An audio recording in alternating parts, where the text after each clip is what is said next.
Okay, it looks like we're now at the expected attendance. So yeah, welcome everyone to this fourth seminar of the Scottish Revival Network, our sixth event, which is going to focus on global Scottish revival, where we'll be thinking about the presences of the Scottish revival internationally, and then also the influences that international cultures have had on the Scottish revival. In terms of format for this seminar, we're doing things slightly different to how we've done it in the past, because unfortunately Sacha Brew had to pull out. So we only have 3 speakers for this session. So we've decided to do it more as a kind of traditional sort of seminar event, where our 3 speakers will each deliver their papers of 20 minutes, and we'll follow that with half an hour of Q&A, as opposed to the format we've previously been running, where there are sort of pre-recorded videos that you can watch, followed by a roundtable. In terms of audience participation for the questions towards the end of the session, if you could pop those into the Q&A function on your screen, that would be fantastic. We should also be able to pick it up if you post in the chat, but it just makes it a bit easier if they're in the Q&A. So you could do that, that'd be great. And feel free to ask questions throughout, and I'll keep tabs on the questions that are coming in. Okie doke, so yeah, without further ado, let's get into our 3 papers, which all look like they're going to be really, really fascinating. First up, we have Richard Alan Barlow, who is Associate Professor at Nanyang Technological University in Singapore, who's joining us at 10 PM just now, so we're very grateful to Richard for joining. His research focuses on Scottish and Irish literature in our period, and he's the author of The Celtic Unconscious, Joyce and Scottish Culture. He also has a forthcoming monograph, which I'm sure everybody in the network will be desperate to get their hands on come January, which is Modern Irish and Scottish Literature, Connections, Contrasts, Celticisms, which is coming out with Oxford University Press. And today he'll be speaking on Ireland in the Scottish Revival and Scotland in the Irish Revival. Thank you very much for that introduction, Michael. I'll just share my screen. Can you see that? Yes. Okay. Thanks. Yeah, so I'm actually going to start with the Scottish influence on the Irish Revival, then look at Ireland in the Scottish Revival with a focus on Hugh MacDiarmid. So I've tweaked the title a little bit.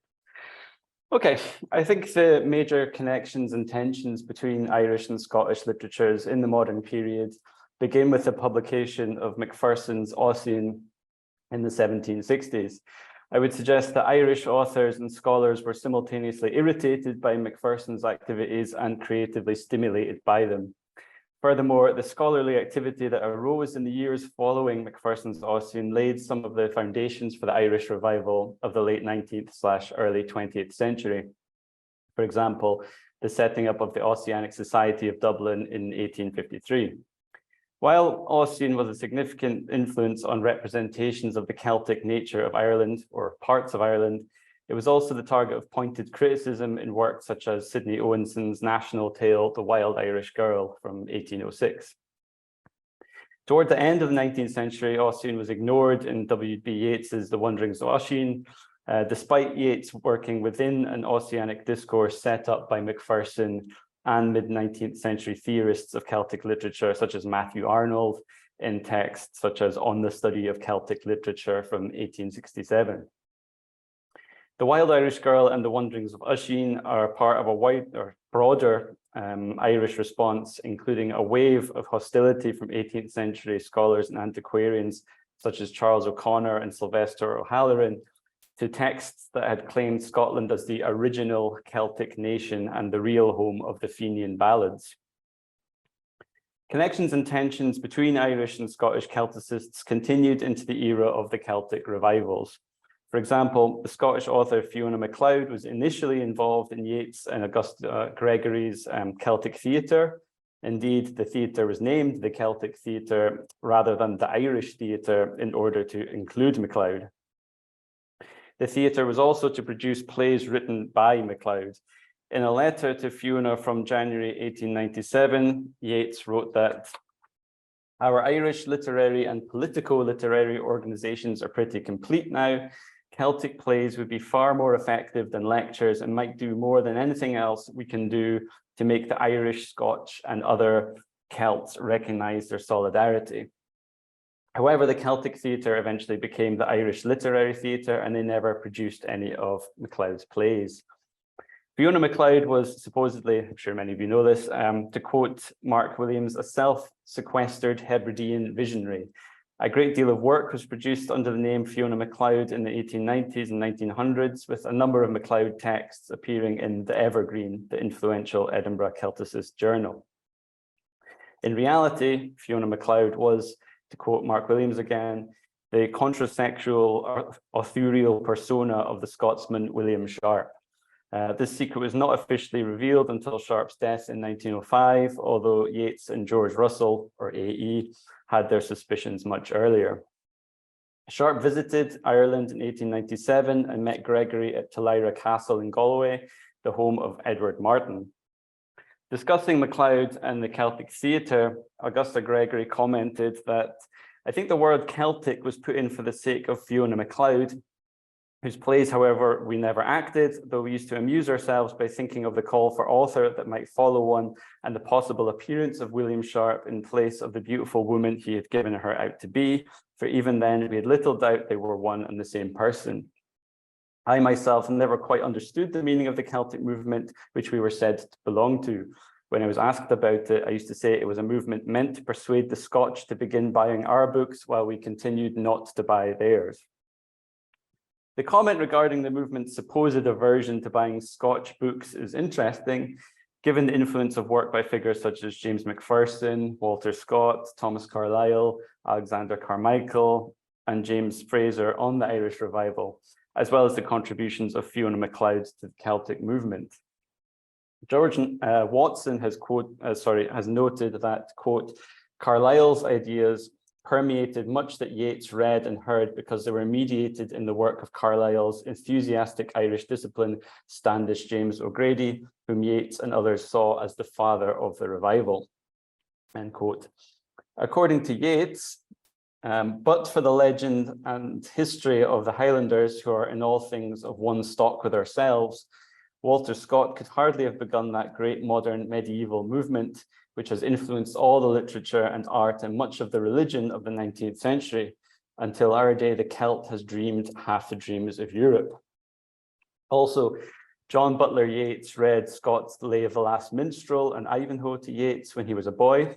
However, Yeats rarely discusses Scottish matters, with the notable exception of his analysis of Scottish folklore in an article, brilliantly titled article, called A Remonstrance with Scotsmen for Having Soured the Disposition of Their Ghosts and Fairies. That's from 1893. And I think Yeats was much less interested in Scotland than Joyce, for example.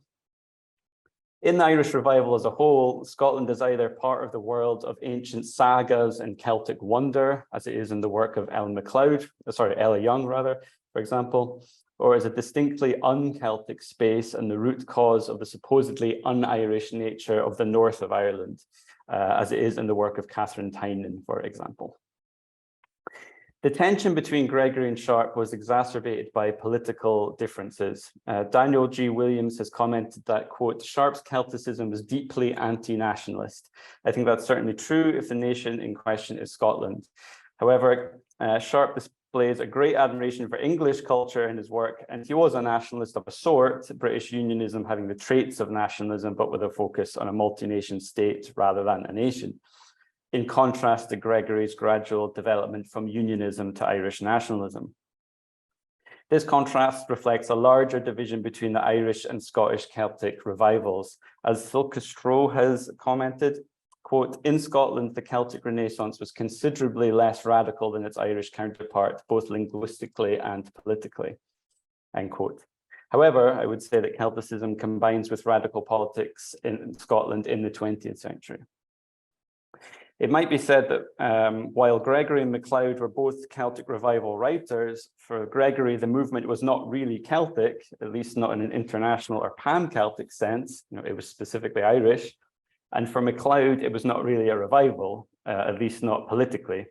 According to Elizabeth Sharp, FM, so Fiona MacLeod, deplored the uniting of the political element to the movement. Furthermore, the decline of Gaelic Scotland is a key theme in MacLeod/Sharp's work, not its resurrection. Okay, now I'll move on to the subject of Irish culture in the Scottish revival by focusing on Hugh MacDiarmid's Hibernophilia. MacDiarmid followed Irish politics and culture closely and visited Ireland twice in 1928 and 1978. MacDiarmid saw Ireland's struggle for independence as a potential source of instruction and inspiration for Scotland. He said, "I believe that Ireland, during its long struggle, not only set a magnificent example of following the gleam, but that it had a prescience of the wider implications of the necessity of doing so. In short, that the true interpretation of its achievement was a deep intuition of the ruination a continued English ascendancy was enforcing on these islands." MacDiarmid's admiration for modern Ireland covered both politicians and cultural figures. Writing in 1928, MacDiarmid praised Ireland as having, quote, produced an astonishingly rich and varied crop of men and women during the past 50 to 70 years. A brilliant and restless generation. Think of these people: Yeats, A.E., George Russell, George Moore, J.M. Synge, Lady Gregory, Michael Collins, Arthur Griffith, James Connolly, Lord Dunsany, Maud Gonne, Eamon de Valera. He also claimed that on one of his visits to Ireland, he'd urinated in a Dublin alleyway together with Yeats after a heavy night on the lemonade at George Russell's house. He said, "I crossed swords with him and I had the better flow." This poetic, sorry, that was the best I could do for MacDiarmid's impression. This poetic pissing contest, with its echoes of Leopold Bloom and Stephen Dedalus in the garden of 7 Eccles Street, may be one of MacDiarmid's tall tales. However, it does reveal MacDiarmid's desire to be aligned with figures from Irish culture and politics. Even the nom de plume or nom de guerre MacDiarmid, as Scott Lyell has pointed out, echoes the name of the Easter Rising leader, Sean MacDiarmid.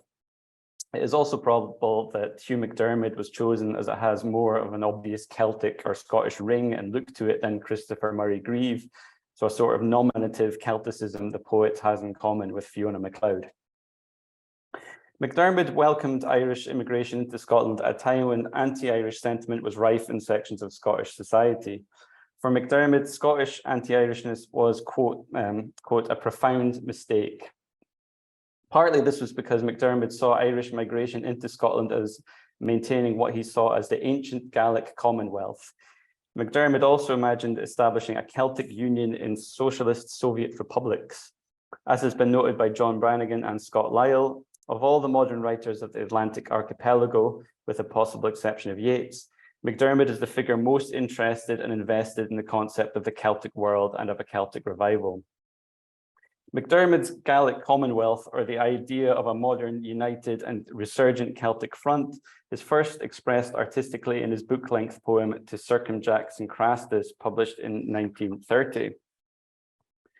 The Circumjax and Crastus envisages Gaeldom regained, a utopian space in which, quote, the Gaelic sun swings up again. In a 1927 article, MacDiarmid proposed a renewal of Gaelic culture in order to, quote, repair the fatal breach in continuity which has cut us off from our own roots. For MacDiarmid, modernity had brought about a need to return to origins. He writes elsewhere that, quote, civilization needs to renew itself at its original sources. In MacDiarmid's vision, this repair work will be achieved partly through Irish immigration into Scotland, something that will reverse the harm done to Gaelic Scotland over the centuries, and through an influx of Catholicism, work to undo the damage done by the Protestant Reformation. This injection of Catholic/Celtic spirit will presumably also help to reverse the Anglicization of Scotland, since, quote, the great poets of Gaelic Ireland were able to soar up frae the rags and tatters of the muckle grey mist o' Englishry. In St. Crastus, the idea of Celtic regeneration is expressed in arboreal terms. He says, the forests of Alaba, cut down now that may grow again, thanks to the branch of Ireland growing among us. In Memoriam James Joyce, A Vision of World Language from 1955, the increased interest in the Gaelic or Celtic world first developed in Syncrastus converges with the development of MacDiarmid's so-called poetry of fact from the second half of the 1930s onwards.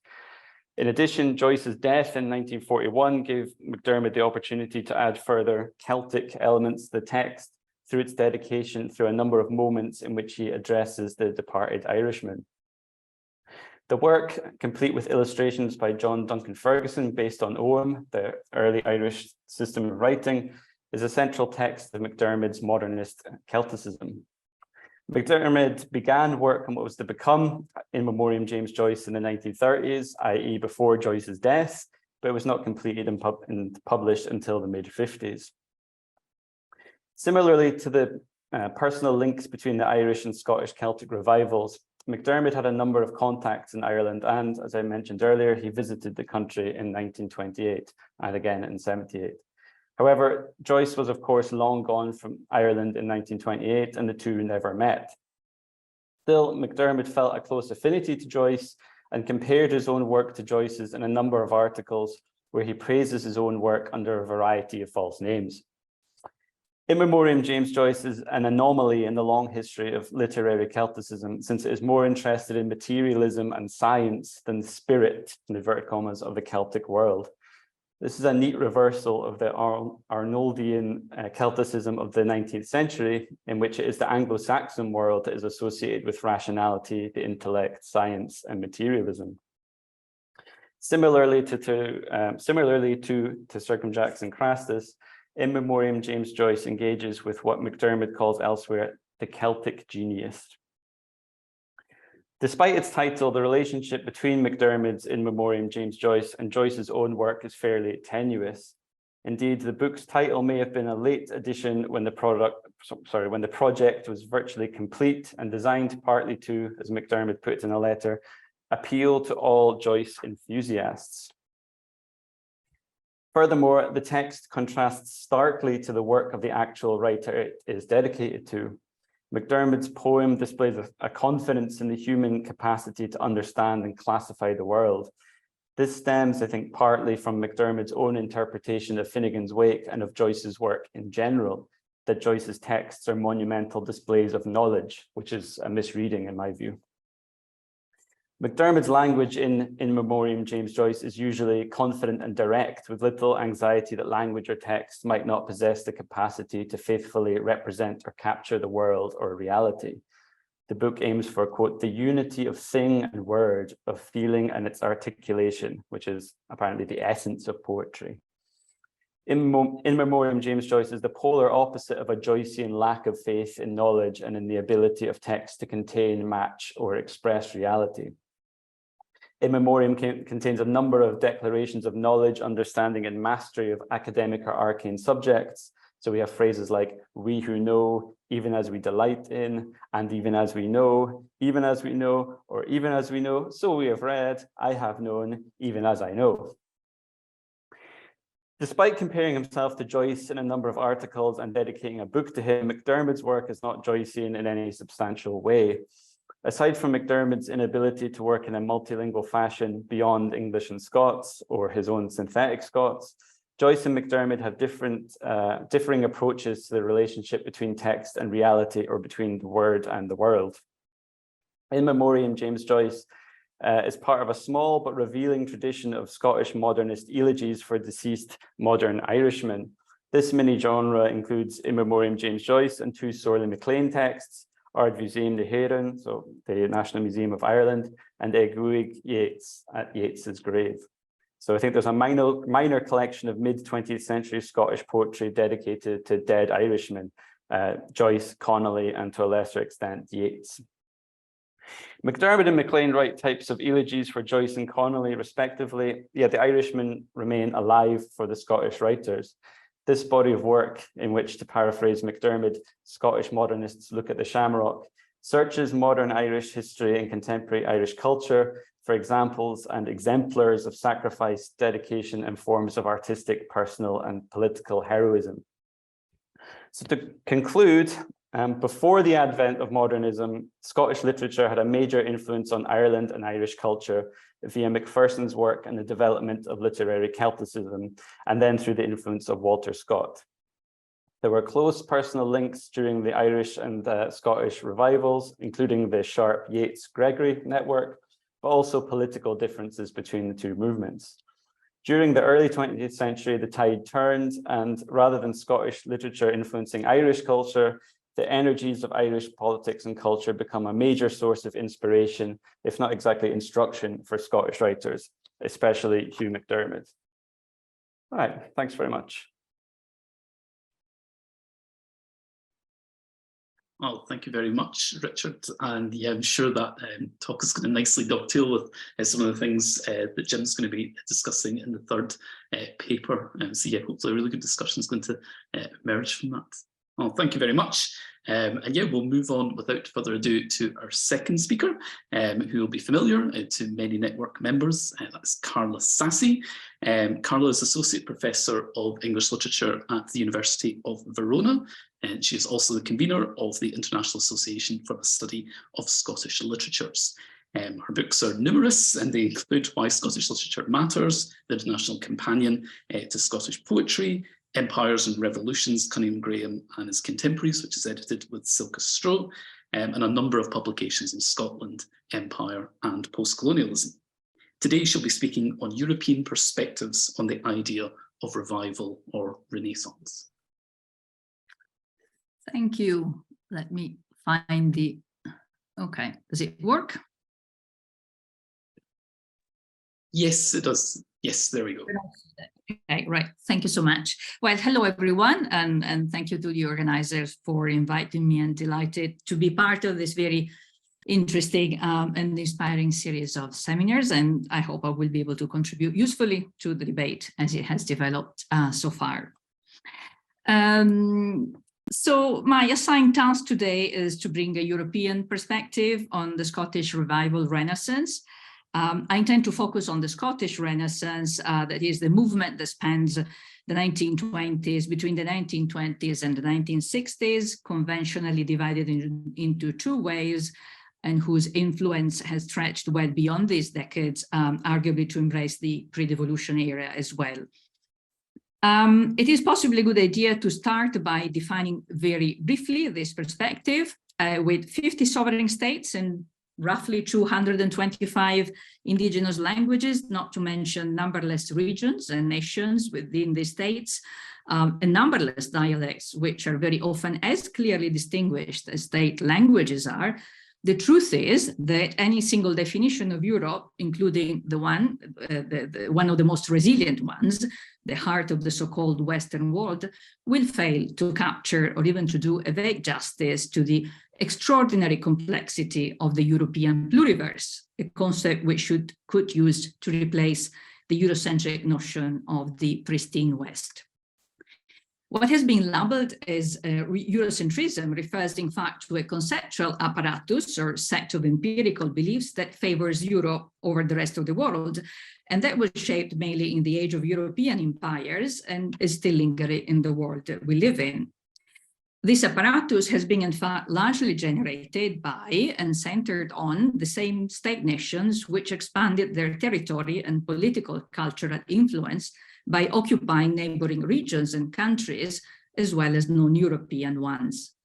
Between the 18th and the early 20th century, the borderline between what we described as colonization proper, a more or less explicit process of establishing control over foreign territories, and assimilation, a more silent and discrete process whereby minorities are integrated voluntarily or not in the majority societies, is not always so clearly demarcated.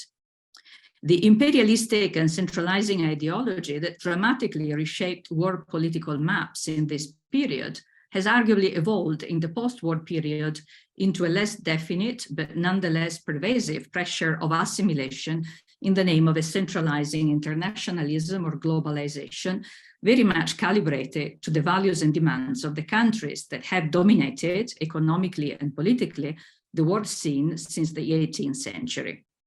But the modern history of Europe is also made of continuous acts of resistance to overarching worldviews, and is, and indeed has always been, characterized by tensions between major and minor cultures, between large and small states, between centripetal and centrifugal forces, always at work in the nation state. So the Europe I'm interested in then, and which represents an ideal backdrop against which we can reevaluate the Scottish Renaissance, is the minor Europe, with its continuing dialectic with and displacement of the major. Deleuze and Guattari famously investigated Kafka's work as an example of minor literature in a major language and by a major or canonical writer. So many more literary works and voices remain invisible and inaccessible to most of us, and we can only be acutely aware of the huge potential that these largely untapped sources represent and how much they could enrich and widen not only our idea of Europe, but our cultural understanding of different local contexts. I now wish to focus on the idea of Scottish Renaissance, more precisely on how this idea was conceived and the repercussions it had on the construction of Scottish literature as a field of studies in the 20th century.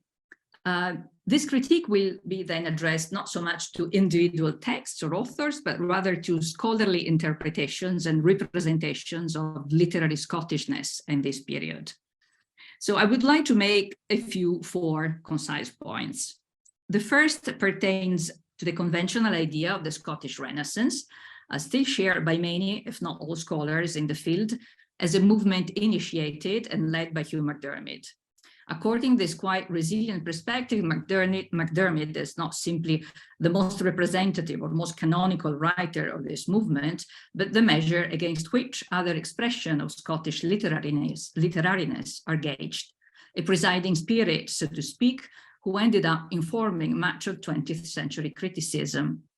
This is problematic in more than one way. With no desire to question the immense interest of MacDiarmid's cultural project, I would contend that to bestow centrality on his contribution implies a hierarchical perspective on a period of Scotland's cultural and literary history that was in fact much more fluid and multifaceted, as more recent research, including the present workshop, has demonstrated.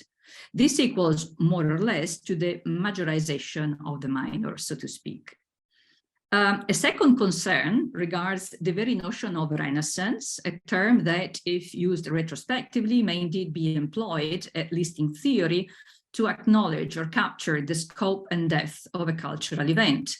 If used, as it is in this case, to announce the beginning of a new cultural era, it takes on an entirely different meaning, that of implementing a revolutionary project rather than observing its unfolding, or artificially directing and controlling change rather than simply recording it.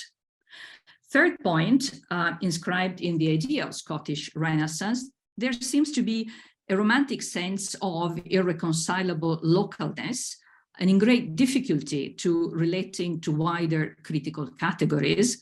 Unlike other periods of Scottish literary history, from the Middle Ages to Enlightenment or Romanticism, or indeed even post-evolution writing. It is only in relatively recent times that the Scottish Renaissance has started being compared to other movements, mainly so far across the Northern Atlantic archipelago.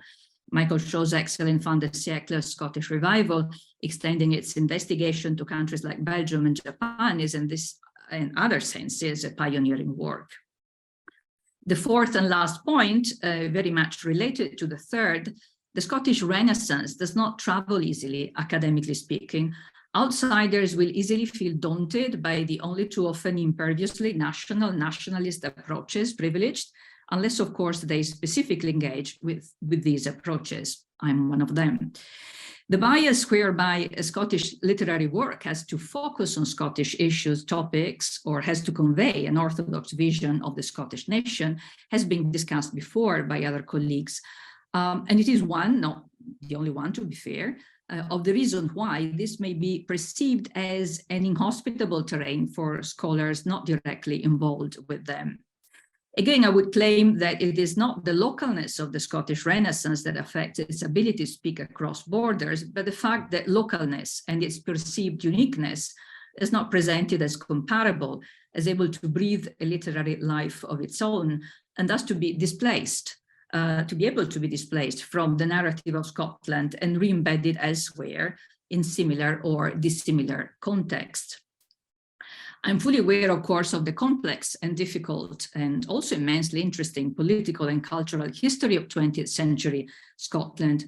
But while I can easily trace the limitation I have just hinted at in this remarkable history of resistance and creativity, I'm also keenly aware of how the Scottish Renaissance, not as a cultural movement as such, always open to new readings and interpretations, but the resilient literary paradigms it generated still provides an interpretive obstacle for critics seeking to get beyond the now conventional narratives of the Scottish nation.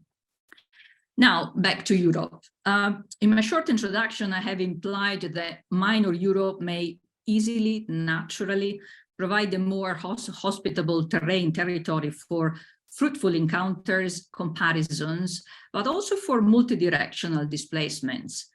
I would contend that it is these possibilities of encounter and displacement that make a literary text able to create an imaginative order that can stand apart from its original place of production and from the specific context in which it was created. There are two ways in which we can foster encounters and displacements. One is the more conventional quest for influences. In a nutshell, a reconstruction of actual exchanges between writers across nations, of tours and journeys made by writers beyond the borders of their countries, of books read and imitated, appropriated, and rewritten. The acknowledgement and mapping of factual influences is, of course, extremely important, and there is still much work to do. However, no matter how desirable and fruitful, this approach may be still seen as part of a vertical model, where the agents of the encounter are given the chance to develop a conversation across borders, but generally in order to keep or even reinforce their identities and claims rather than to question predetermined ideas on each side. A second model, less practiced in the Scottish context, is that of contrapuntal reading. This is a term that has been used in different contexts, and I will refer to the version, the adaptation by Susan Starfall Friedman, that of a dynamic and associative reading practice that involves a stepping out from the historical method and of a linear order to focus on different networks of meaning. Friedman calls the method collage. That is a form, I'm quoting, of comparative thought based not on using one element as the standard by which another is measured, but rather on encounters. End of quote. This allows Friedman to redefine modernism as a planetary plural event. And modernism is revisited, I'm quoting, as the aesthetic dimension of any given modernity, end of quote, and can be found in any time and place where, quote, transformational rupture and rapid change occur. Adapting Friedman's approach to a similar context, I imagine we can take the notion of revival, Renaissance as equally capable of traveling across time as well as space. Let me have a go at a contrapuntal reading of this type. Lewis Grasse Gibbon, aka James Leslie Mitchell, is possibly the most eloquent example of a Scottish Renaissance writer who has suffered from an approach that has favored his localness and national specificity over other more cosmopolitan aspects of his quite vast, contradictory, and also uneven literary production. Again, I would definitely list the International Companion, edited by Scott Lyell, as the first excellent move beyond a strictly vertical model of reading. Since his untimely death, Gibbon, arguably the most prominent writer in the Scottish Renaissance canon after MacDiarmid, has been almost consistently constructed vertically as the author of the Scots Square, and within that trilogy of Sunset Song with Chris, as it is represented in the latter novel, taking center stage. My choice of pairing Gibbon with Pasolini originates in a number of reasons.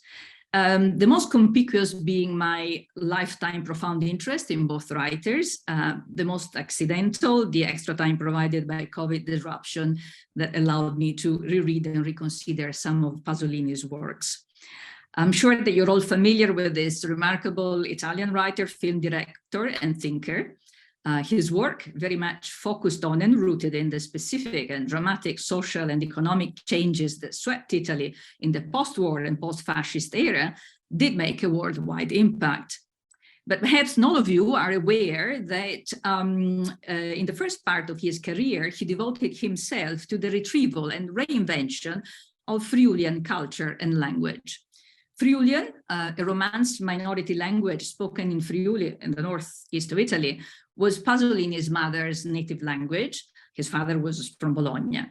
Pasolini lived in Casarsa, his mother's native town, between 1942 and 1950 when he moved to Rome. In that period, he collaborated with local poets and intellectuals, founded the Accademiuta della Lingua Furlana, the Little Academy of the Friulian language, wrote articles for the journals published by the Accademiuta,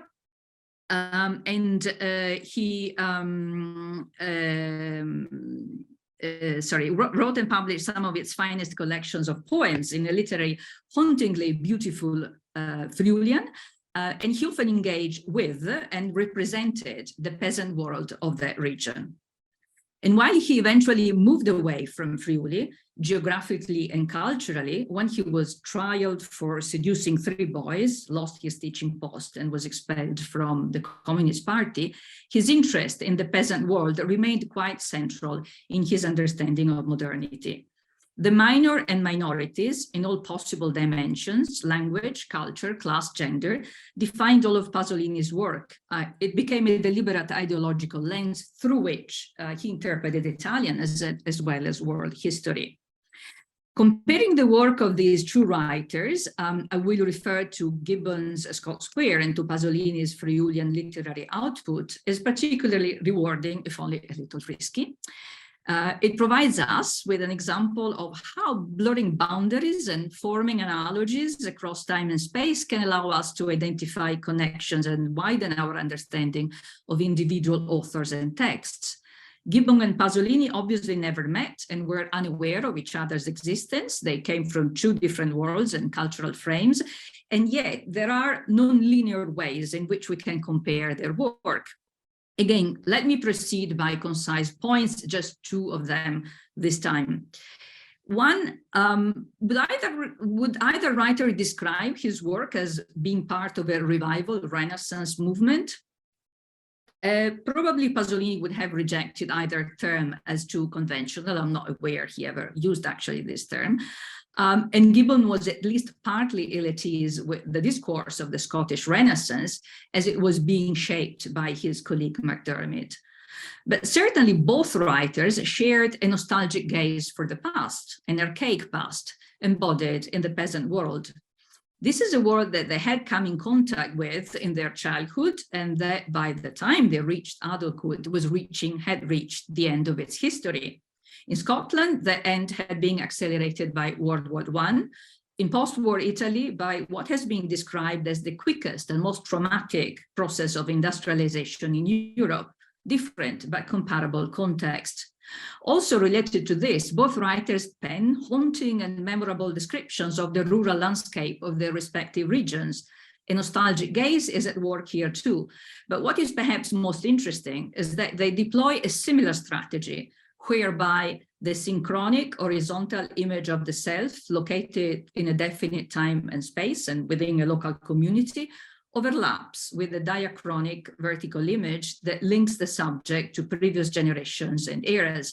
I'm thinking here of Chris and the Standing Stones, and for those who have read it, The Turks in Friuli by Pasolini. And if you haven't read it, there is an excellent article on the PMLA, which appeared quite recently.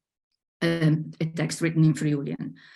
The mourning for the death of peasantry represents then a strong link between the 2 writers, as much as an indictment of the horrors of industrialization and modernity, even though at this level the creative paths of the 2 writers take separate directions. 2 Both writers chose to write in a literary adaptation of a peripheral dialect language, Mearns Scots for Gibbon and Casarsa Friulian for Pasolini. The former stood for a remote Britain, remote being the term that would most commonly be used in British English in this context, the latter for a lesser Italy, and this is Pasolini's self-conscious definition. For Gibbon, to use Scots as the language of narration was relatively innovative and transgressive at a time when the use of dialects was stigmatized and discouraged in the UK. But even Pasolini's use of Friulian, in a country where dialects are today still widely spoken, was in the late 1940s and 1950s a more challenging act than it would seem today. The use of dialect in speech or any form was politicized by the fascist party and discouraged by the state as an anti-fascist expression, if not downright forbidden. Pasolini's choice of Friulian for his first collection of poems may indeed be seen as a way of challenging the domination of Italian, identified here as a post-fascist or indeed fascist middle-class language. Not dissimilar from Gibbon's stance, openly critical of the middle classes and their Burns cult. Finally, a note on the two languages, a further note on the two languages that can be both described as artificial in the sense that they do not coincide completely with contemporary historic varieties. In a certain sense, both languages can be described as literary meta-historical languages. I am borrowing Pasolini's phrase here, un linguaggio poetico senza tempo, senza luogo, a timeless, placeless poetic language, as opposed to the hegemonic languages that have been corrupted by the linear progression of bourgeois history and thus are not poetic anymore. In both writers, therefore, contamination becomes not just a linguistic, artistic strategy, but a political, ideological one. By way of conclusion, the thematic ideological clusters I have briefly considered in relation to Gibbon and Pasolini are especially valuable as they reveal a wider picture than that can be reconstructing by mapping individual and specific influences. It is a picture that tells of affiliations and intersections that run deeper than individual exchanges and contacts that pertain the deep structures that unite our seemingly incompatibly different regions and countries, cultures, and worldviews. I have no doubt that there are many more examples of writers across Europe and beyond who responded to the threat posed by modernity and industrialization, to the death or decline of old ways of living and speaking, to the centralizing ideology of states and empires in similar ways. A horizontal movement does not preclude a vertical one, it enhances it. Thank you. Well, thank you very much, Carla. That was fantastic. Really great to see the concerns that you're highlighting there, but also the models that we can use to overcome some of those concerns. And particularly struck by that contrapuntal reading, and be interesting to think about whether actually any of the revival figures we're thinking about were themselves contrapuntal readers, or if we can think of them in those terms. So yeah, thank you very much. We'll move on to our final speaker now, who is our very own Jim Benstead, who's research assistant for the Scottish Revival Network, having previously been editorial assistant on the complete collected poems of Hugh MacDiarmid and research assistant on the Carnegie-funded project A War Books Boom in Scotland, 1928 to 1932. His paper today is connected to his PhD thesis, a study of James Joyce's In Memoriam, and his paper is titled MacDiarmid's Sources as part of his project for a world literature in Memoriam James Joyce. Thank you, Michael. Let me just share my screen here if it will let me do that. Cool. Can everyone see that okay? Excellent. Make sure I can see what I need to read and then we're good to go. Okay, cool. So, yeah, in 1955, Hugh MacDiarmid published In Memoriam James Joyce, a 5,000-line poem that he had been working on since the early 1930s. The poem has a somewhat ambiguous subtitle, From a Vision of World Language. On one level, we might take this to mean that In Memoriam was intended to be part of an even longer work titled A Vision of World Language. But as with many of MacDiarmid's proposed megapoems, this work failed to materialise. But we can still read the title on its own terms. Is In Memoriam intended to be a sort of prospectus for what a world language might be, or instead is it an explicit example of that world language presented on the page? In this paper, I argue that MacDiarmid's vision of world language is intimately connected with what I refer to as his citational poetics. That is the way in which MacDiarmid takes material from pre-existing texts, usually but not always written by a third party, before transforming that material in some way and then combining all of these transformed fragments within the body of his own work. This is a controversial technique and one which invites and has received accusations of plagiarism. However, I show how Marilyn Randall's work on what she terms pragmatic plagiarism can be used to sidestep this debate and to focus instead on MacDiarmid's use of citation as a specific and deliberate literary technique. I argue that MacDiarmid develops these poetics in response to his perception of a set of historical developments that are each related to the changing status of English as a global language. In this sense, rather than being seen as representing a break from MacDiarmid's earlier work in Scots, In Memoriam can be seen as a development of the ideas MacDiarmid outlines in his 1931 essay, English Ascendancy in British Literature, a development that emerges from an identification of the spread of English in Britain and Ireland with the later international ascendancy of English to become the global language. My understanding of global English follows the work of the sociologist Abraham de Swan and the linguist David Crystal. So de Swan shows how 98% of languages are peripheral. Together, these thousands of languages are used by less than 10% of humankind. And two speakers of different peripheral languages will tend to communicate via a third central language.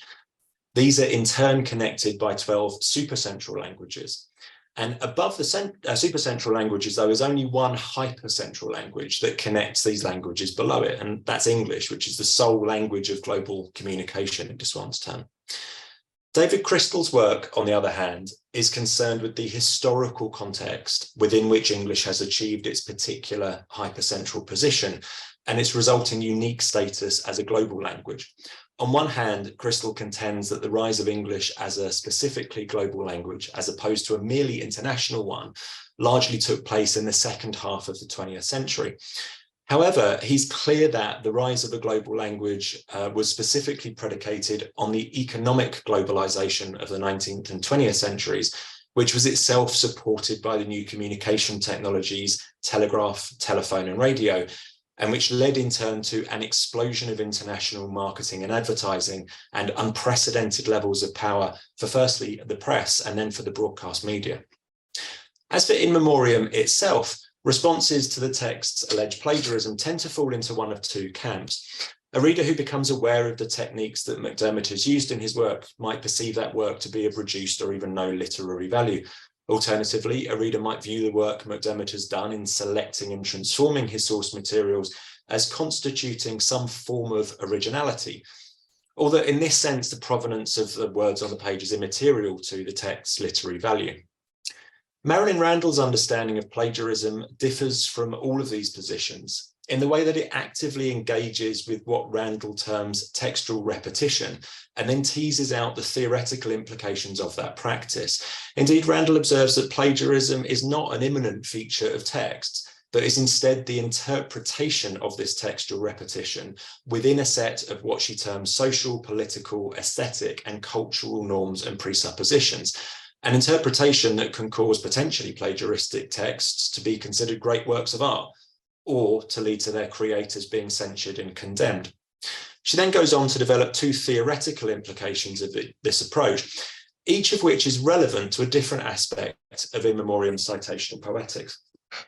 Randall's first observation is that plagiarism necessarily entails the idea of propriety and therefore implies the existence of authorship, and has done so both at a time when the modern notion of authorship did not yet exist, and recently when it appears no longer to exist within its traditional contours. Drawing on Michel Foucault's concept of the author function, Randall points out that scientific discourse is specifically characterized by the way in which it is not endowed with the author function. but that this was not always the case. Indeed, Foucault observes that while texts that we now call scientific were only considered truthful during the Middle Ages if the name of the author was indicated, following the disciplinary specialization that took place in the 17th and 18th century, scientific texts were accepted on their own merits and positioned within an anonymous and coherent conceptual system of established truths and methods of verification. The role of the author disappears as an index of truthfulness. On the other hand, argues Foucault, literary discourse was acceptable only if it carries an author's name.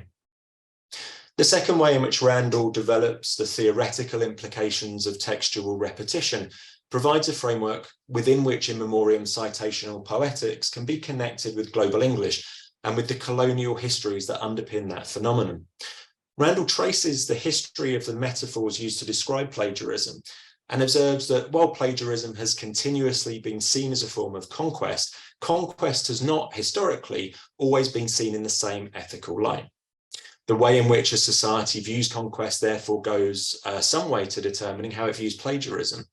And Randall argues that historically, these were both terms of positive connotations in which the political dominance of foreign territories was accompanied by the civilizing effects of the foreign culture on one's own linguistic and cultural identity, such as with the Latin conquest of Greece and the European cultural conquest of the ancients. Indeed, Randall observes that from the time of the Roman conquest of Greece, the importation of the foreign culture was an extension of the imperial victory, and contrasts this with the way in which later European colonization established the hierarchy of the civilized conqueror over the savage conquered in the imposition of a culture/language on the other. Modernity and globalization then complicate these ideas further, with conquest and colonialism becoming euphemized by metaphors such as free trade. At the same time, the conquest metaphor is retained in order to condemn plagiarism.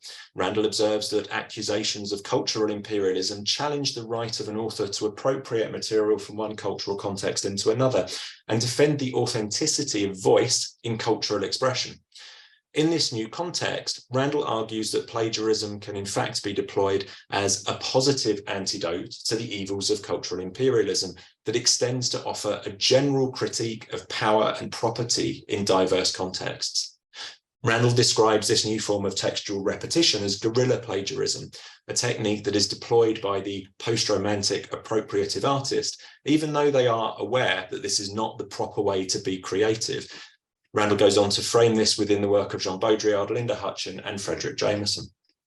So my contention here is that MacDiarmid's citational poetics are an instance of this guerrilla plagiarism that is developed in response to the changing status of English as a global language.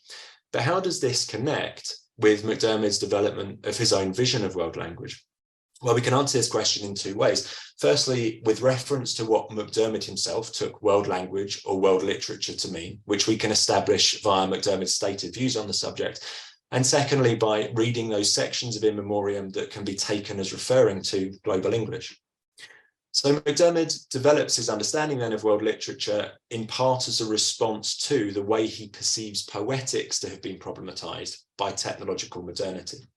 This perception can be identified in multiple essays that MacDiarmid published throughout his career, but it is outlined most fully in an interview that MacDiarmid gave to Duncan Glenn in 1968.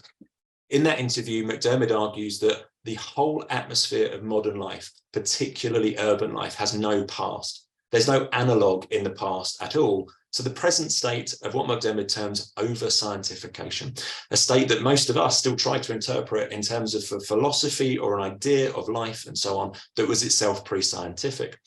MacDiarmid goes on to outline how, while modernity generates multiple specialized disciplines and narratives, it is not clear as to who is going to arbitrate between the different explanations.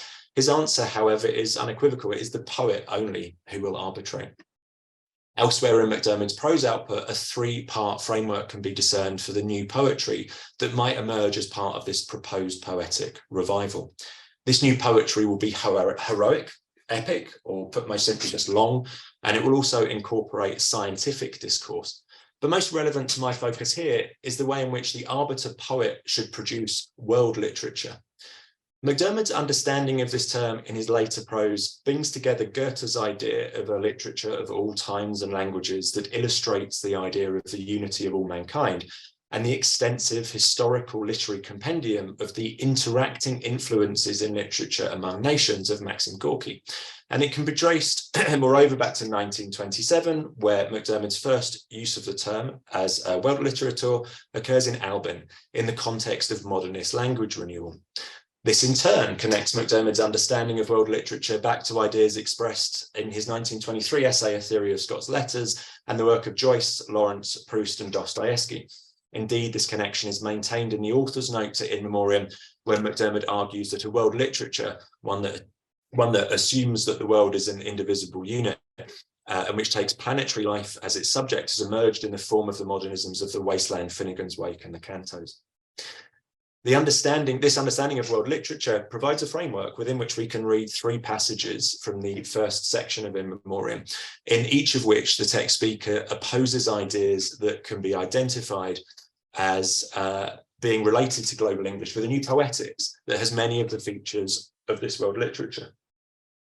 So while In Memoriam is in large part constructed from unacknowledged covert citations, its opening 14 lines here are made up almost exclusively of a long citation that is not only set off from the text by quotation marks, but is coupled with, indeed preceded by, an author title citation. The source here is A.G. Pape's 1928 novel, The Politics of the Aryan Road, which MacDiarmid subjects to minimal edits. The exception to this is the first line of the citation: English is destined to become the universal language. MacDiarmid seems to have based it on the two lines in the novel that immediately follow the material he quotes in the rest of his citation. Finally, I understand that a developed form of English is to be the future world language. The universal language, referred to in In Memoriam's third line, therefore originates as a world language. In other words, Pape is discussing the concept that would come to be referred to as global English, and is doing so by using the same terminology that MacDiarmid then chose to use in the subtitle of In Memoriam, A Vision of World Language. The speaker of In Memoriam mocks the idea of English taking up this role, reminding their interlocutor how the idea had caused them to laugh like hell. They then follow the quotation from Pape by suggesting a different model for a universal or world language. The I of the speaker and the you of their interlocutor is replaced by an as yet unspecified we. We who are concerned with the living whole of all the poetry that has ever been written, and the Sodalicis ad stricti consortes of all the authors who have been, are, or will be. The text does not provide a source for the overt citation in the first two lines, but much of In Memoriam's readership could be expected to identify it as having originated from tradition and the individual talent, specifically the idea that Eliot refers to as the mind of Europe. MacDiarmid splices this idea with the Sodalicis ad stricti consortes, a phrase which he very likely takes from Henri Hubert's 1934 work, The Greatness and Decline of the Celts, and which describes the Druidic brotherhood that performed a range of socio-cultural functions across the Celtic world. The speaker of In Memoriam expands on what this model might constitute over the subsequent pages of this section of the text, seeming to count amongst its antecedents the work of minority language poets such as Verdigauer and Mistral, as well as Charles Doughty, Richard Stanihurst, John Davidson, Stephen Spender, and MacDiarmid himself, identified in this instance with the speaker and his Ecclefechan Gongerism. And in the context of the explicit references to world literature in MacDiarmid's prose work, we can perhaps assume that these writers represent an extension of a set of modernist writers, Joyce, Lawrence, Proust, and Dostoevsky, etc. MacDiarmid had referred to in A Theory of Scots Letters, an essay that was broadly contemporary with tradition and the individual talent. At the same time as it outlines this modernist minority language hybrid model of world language, In Memoriam tacitly describes the historical evolution of language from spoken language through the idea of song and onto written language, and then finally to language that is broadcast. The foil for the speaker's new world language is now the language of radio, or more precisely, those radio variety programs that in fact have no variety and are instead anxious, mechanical, and cut to pattern, and made up of content that appears to be mass-produced or stenciled. And while this language is English, it is not a standard instance of either American English or British English. Instead, it is a variety of English that imitates American English, with accents that are described alternately as pseudo-American accents, some odd approximation to the accents of Michigan or Arkansas, and higher chum accents.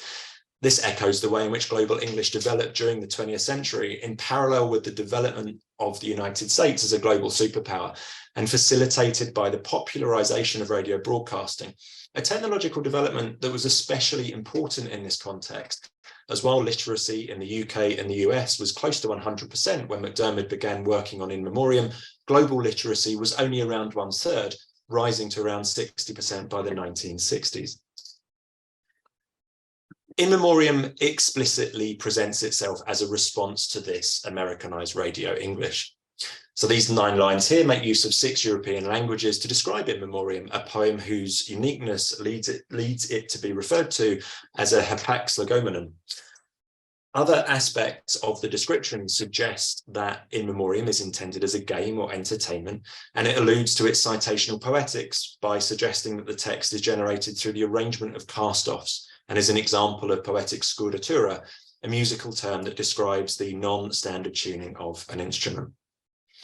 Schablone is a German word that translates to stencil or template, and which has figurative meanings that are associated with routine, cliche, and stereotype thinking. It therefore calls back ironically to the mass-produced stenciled popular broadcasts.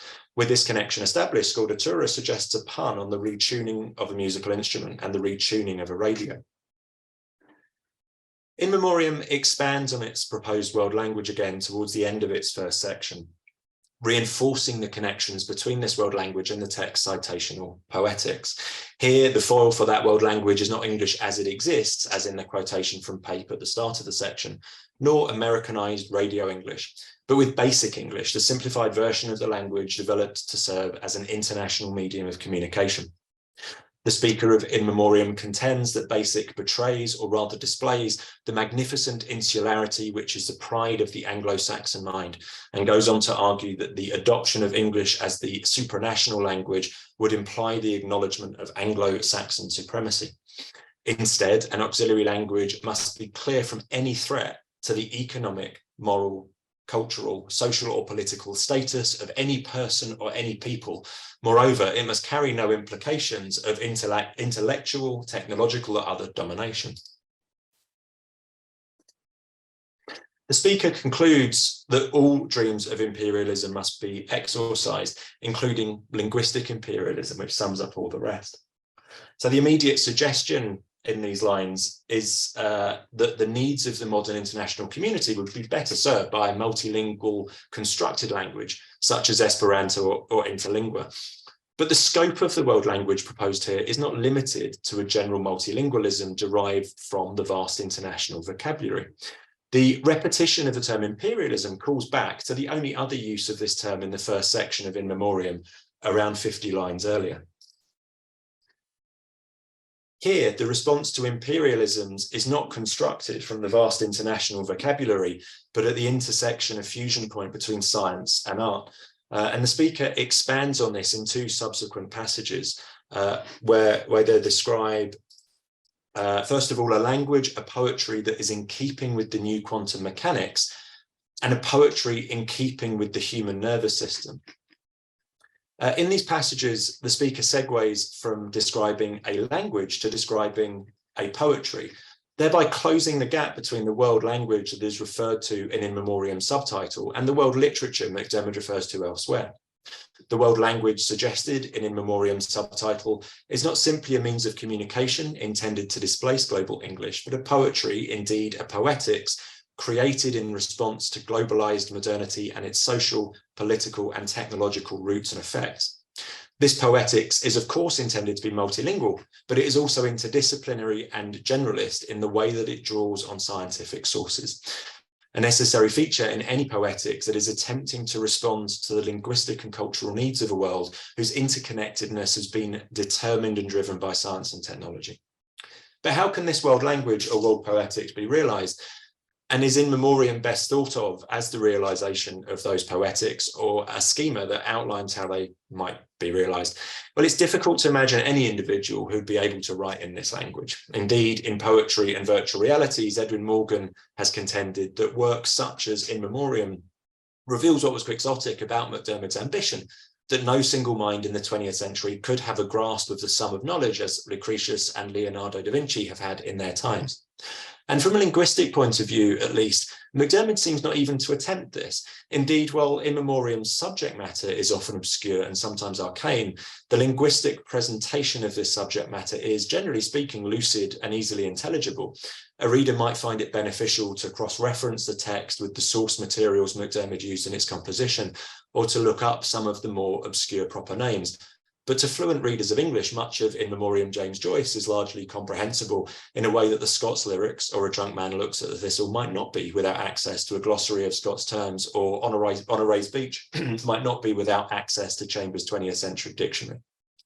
Impossible to realise literally, MacDiarmid's world language is realised figuratively through In Memoriam's multilingual constructed language, through In Memoriam citational poetics. The bringing together of a multiplicity of voices within the text echoes both the multilingual constructed language aspect of the world language and also the multidisciplinary generalist inclusion of scientific discourse. In this reading, MacDiarmid's use of citation becomes a practical tool developed to solve the problems that are inherent in developing a language and a poetry that are intended to compete with global English. But read in the context of Marilyn Randall's work on what she terms pragmatic plagiarism, MacDiarmid's citational poetics can also be seen to have theoretical implications that relate to both the colonialism that underpinned the development of global English and the scientific discourse with which both global English and MacDiarmid's citational poetics are connected. At times, MacDiarmid's insistence that a new world language must incorporate scientific discourse seems to speak directly to Randall's reading of Foucault and the way in which authorship, itself called into question by the compositional techniques that underpin In Memoriam James Joyce, functions differently within scientific and literary texts. Thanks very much. Oh, superb, Jim, and well done. That was a really useful background insight into how we approach In Memoriam from these contexts of world literature, and in particular in terms of science, it's new information to me, and I'm sure it'll be really helpful to lots of others on the call just now. Great. So in terms of Q&A, if people want to gather their thoughts and to put any questions in the chat, that would be fantastic. In the Q&A function. While people are doing that, I'll kick off with using my chair's privilege for a question that's really for everyone, because one of the things I noticed when listening to your three talks is that we're dealing with three quite different ideas of internationalism. Richard, you were commenting on what was mainly focusing on a kind of pan-Celtic internationalism. Carla, you were speaking about European encounters and that European sense of internationalism. And Jim was thinking about world literature and a global sense of internationalism. So I'd just like each of you to reflect on that a little bit, on these kind of different types of internationalism. And of course, there's more besides those three. But in terms of the figures that you're looking at, do you think they're placing an emphasis on, for instance, a pan-Celtic internationalism or a global internationalism or a European internationalism? Or do they see, do they have conviction in lots of different types of internationalism? So kick off with Richard there. Yes, great question. I think one of the surprising things about the issue of pan-Celticism in Scottish and Irish literature is that it's more apparent actually in 20th century literature, which is quite strange. It doesn't actually coincide with like the pan-Celtic movement. So if you look at, like I was saying, the Irish revival and, the Irish Celtic revival and the Scottish Celtic revival, there are contacts between those two movements. But on the Irish side, it's really Ireland that they're interested in. And it is much more sort of politically radical. And on the Scottish side, it's, at least in the work of Fiona MacLeod, not interested in sort of nationalism, at least not Scottish nationalism. And it's not really pan-Celtic there either. But then when you get to MacDiarmid and even Joyce, I've argued elsewhere, I think they are interested in more of a pan-Celtic angle. So it's strange that it doesn't coincide with the sort of neo-Druidic pan-Celticism of the pan-Celtic association of the sort of early 20th century. But when that sort of dies down, you see it kind of emerging in surprising places in modernist poetry and in Joyce's Finnegan's Wake, even though he also parodies ideas of Celticism. I think MacDiarmid's very interested in it. And then even also later, sort of going beyond modernism, you can see parts of this in Heaney's work as well, this idea that he's interested in the Celtic world. You see that in Joyce and MacDiarmid too, but not really during sort of the early part of the 20th century. Yeah, fascinating. And it's interesting to think about how much investment they have in a kind of European project as well, or a sort of European idea of internationalism via that sort of pan-Celticism, or whether their intention at all. Carla, I suppose it'd be interesting to hear your thoughts on this, because I'm not sure with Pasolini, for instance, is there a conviction there in a sort of local idea of internationalism, or any kind of European ideas, or global internationalism? And how does Gibbon map into that? Do you think there's a conviction in particular types of internationalism in his works? He was certainly very much interested in other minority languages. I'm not aware that he ever engaged with the Scottish things, but then in that historical period, Italy did not consider what was happening in Scotland for reasons that I cannot fully explain, because there was a lively interest in minority languages and dialects, which is, how can I say, unsurprising. Italy is actually the country with the highest number of recognized minority languages in Europe. I think there are over 12 or 20, I should remember that, but and of course many dialects. So yes, he was comparing, for example, Friulian with Provençal, with other Catalonian, other Romance minority languages that he could speak actually or read. So yes, I think I borrowed from him this idea of, comparing across minorities or minor literatures as a, when we talk about European, we always tend to think of the great canonical writers, many of whom are, Shakespeare or Dante, or, major literatures of major languages. But there is a minor Europe, which is infinite, basically. There are so many interesting aspects. So yes, I think I borrowed this idea from Pasolini. This is a bit a confused answer, but perhaps I have managed to answer the question. No, Can I come in actually just to ask, sorry, Michael, just to ask Carla a question about Pasolini. This is a rookie question, forgive my ignorance, but was there any interest there in Spartacus in ancient Rome?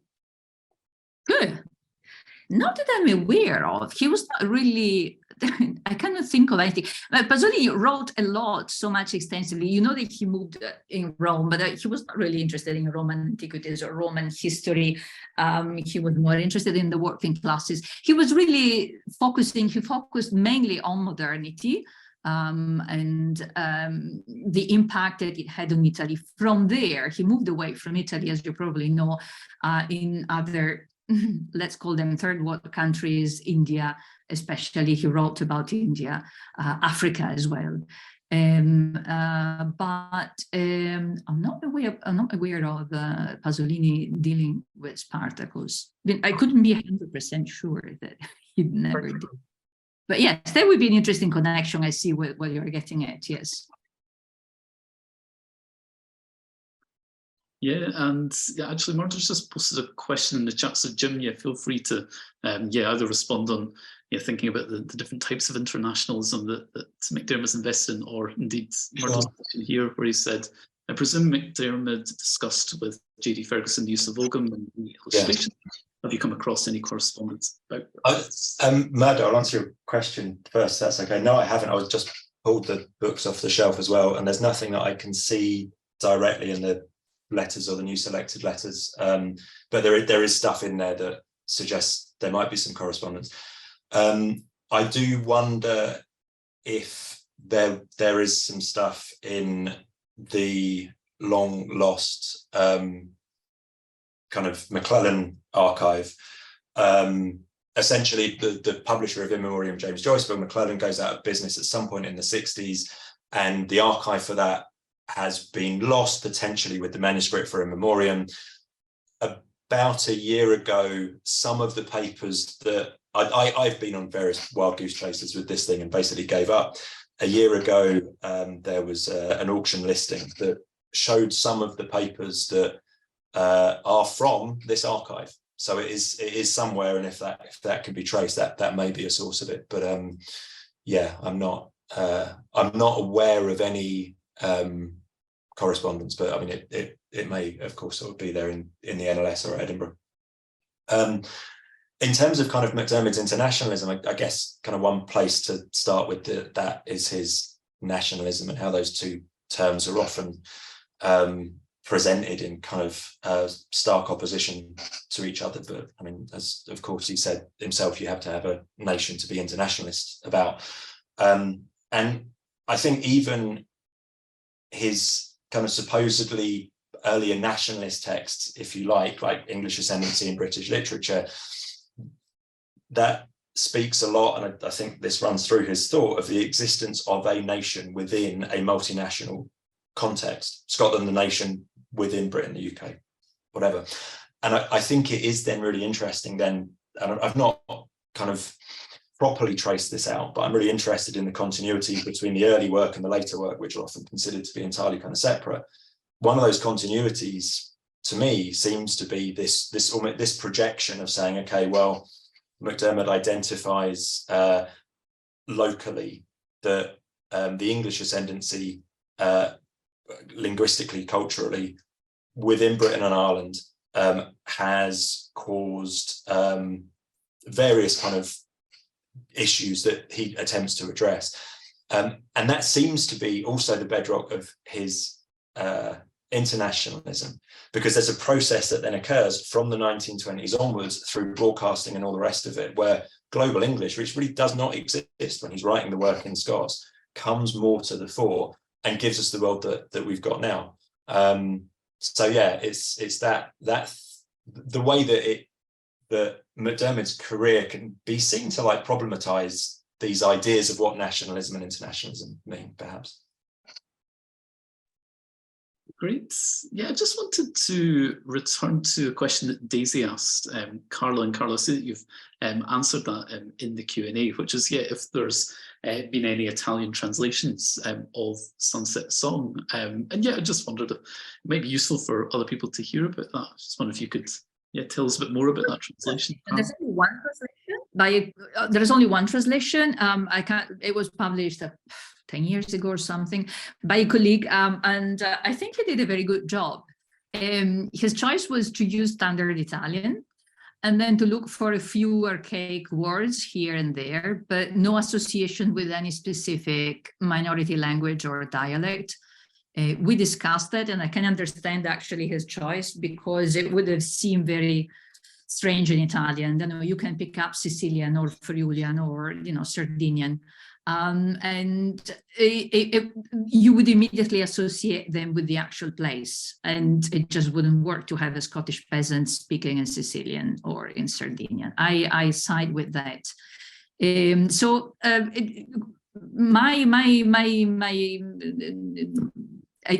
a very good translation. I think he did a very good job. Very, very adventurous and very difficult. I would even try to do that, actually.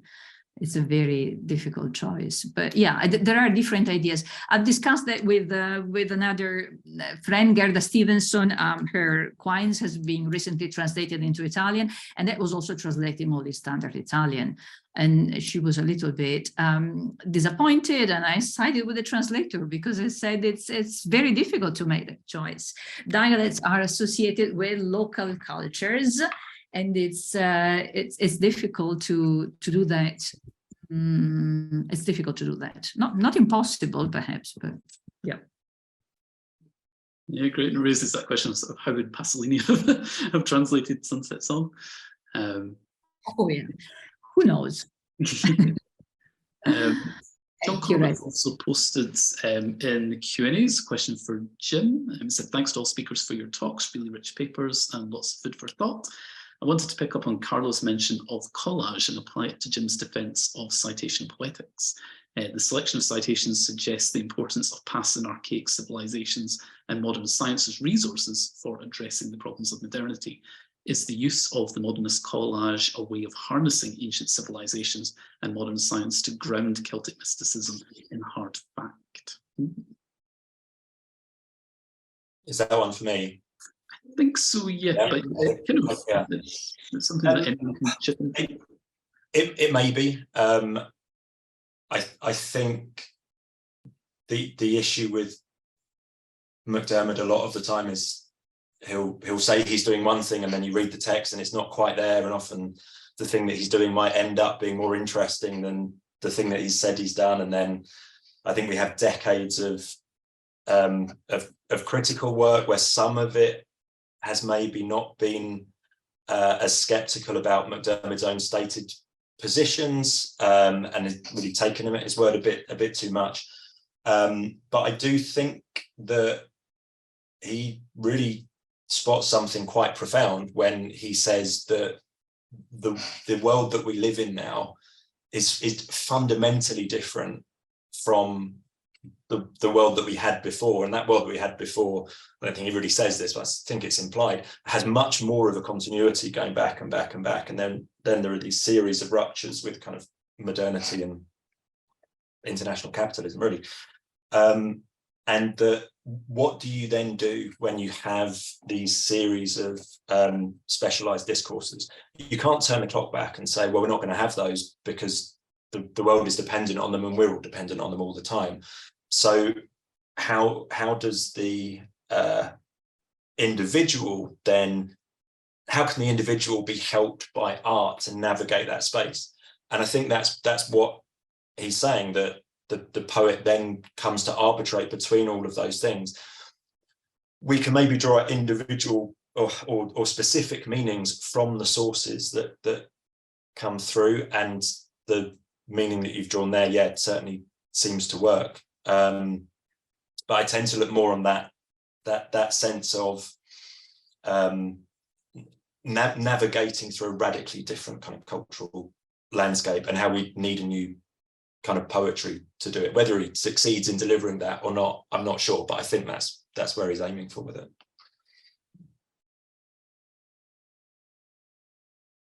Great, yeah, I don't know if Carla or Richard want to chip in on that at all, and yeah, the sort of relationship between modern science and ancient civilizations. I could say something just quickly. I think the idea of mysticism, that's more of a like Scottish Celtic revival interest, I think. And MacDiarmid was very dismissive of that kind of Celtic revival stuff. I think it's more of the science and hard fact type of thing that he's interested in. When it comes to the Celtic world for MacDiarmid, I think it's part of what's going on in Memoriam and elsewhere is this idea that those places are under threat, their essence. And you see this elsewhere in modernism as well. So this is partly why he gets interested in the islands of Scotland, because, they're somehow, uncorrupted. And you see this sort of idea in parts of sort of Irish modernism as well. So yeah, I think his interest in the Celtic world has more to do with that, and can get into quite, problematic areas because of it. And it's less to do with sort of mysticism. And like I was saying, I think it's an interesting anomaly, because up until the 20th century, Celticism, often has to do with mysticism, like Fiona MacLeod's work is a sort of case in point there. But then you get MacDiarmid and some other writers as well who take Celticism in a different direction. So like I've argued in my book, sorry to plug it a wee bit, but there's such a thing as like an early Celticism and a late Celticism. So I would put MacDiarmid in the latter category, of course, where it has less to do with this idea about like spirituality or mysticism, this sort of thing.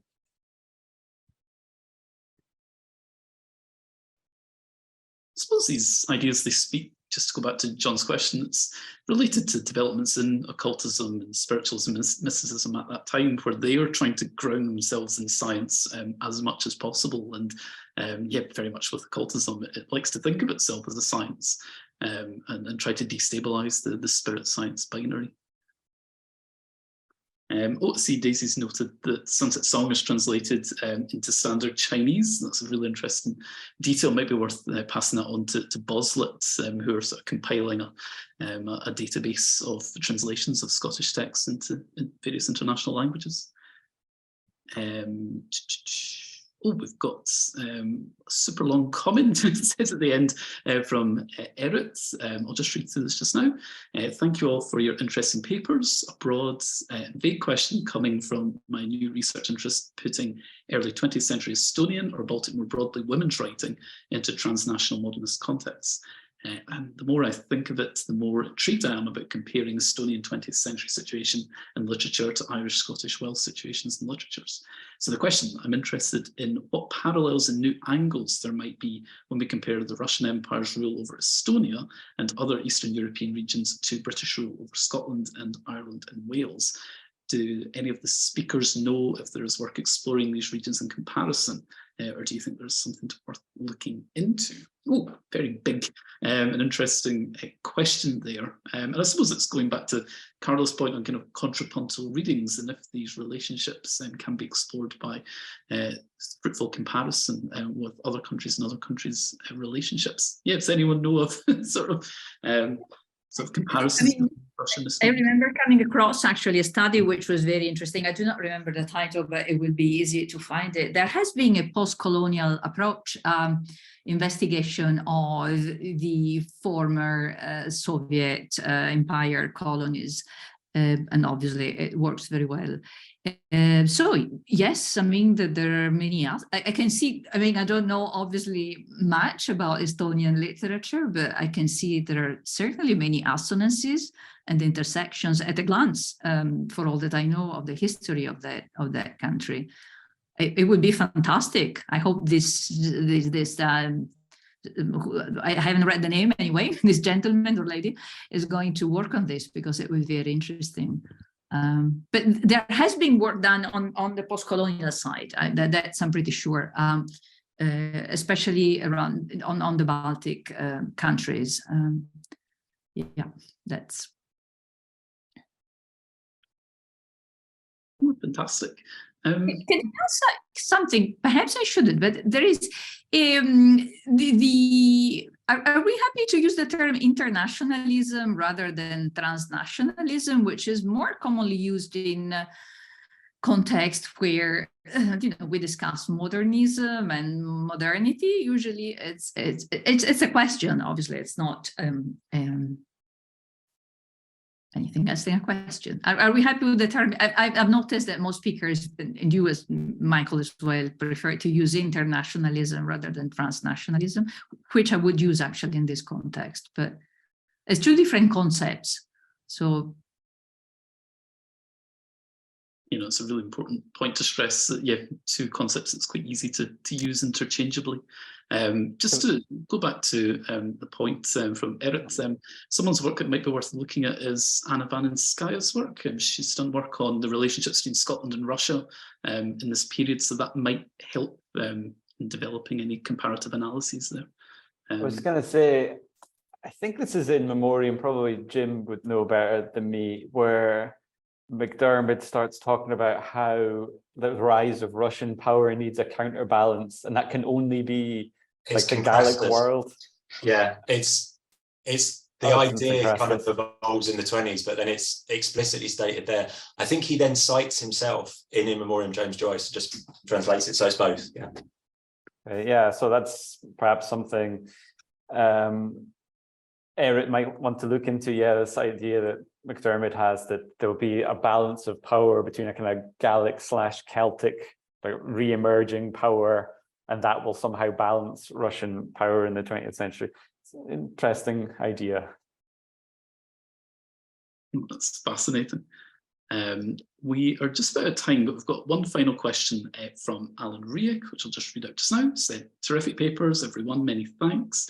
Here's a question. You've been talking very well about the actual locations, languages, nations, and so forth. Beyond these, do you think there's a sense in which the vision of world language is a vision for all things coming into existence, forming themselves, creating themselves, i.e. including languages of birds, animals, trees, and flowers, and rivers, and stones, all the things appearing in the living earth, struggling into being? And in that sense, nationality is a crucial political function, and the poet, as in the artist of any kind, is the ultimate arbiter, moving between nature, science, and the priority of aesthetics, i.e. form.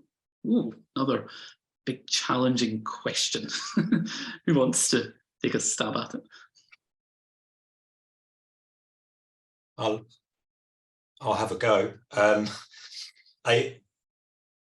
I mean, yeah, it occurs to me firstly that the vision of world language is firstly a practical thing. I do think it's connected to this idea of the arbiter poet, and MacDiarmid says, like, we need to do this because our culture isn't doing what we need in the modern age. The relationship between that and the idea of the nation, I was rereading with the death of the Queen and the UK. I went back and reread Tom Nairn on the Enchanted Glass, and he says a lot in there about how in Britain we have an odd understanding of what the nation can be. And it's always occurred to me that it's an idea that we've had as a nation state for however many hundreds of years, and it may persist for however many hundreds more, and it is transient and it is artificial, obviously, but so are many things, and it probably does serve a purpose in that way. So there's a parallel there in that both the world language and the idea of the nation are practical. But also the idea of a practical nation within Britain is not really something that we kind of think of. We tend to think of the nationalism as something that's bad and it's done over there, you know. And similarly, we wouldn't think of a kind of poetics as being something practical in that sense. So there's maybe a kind of connection there, I don't know.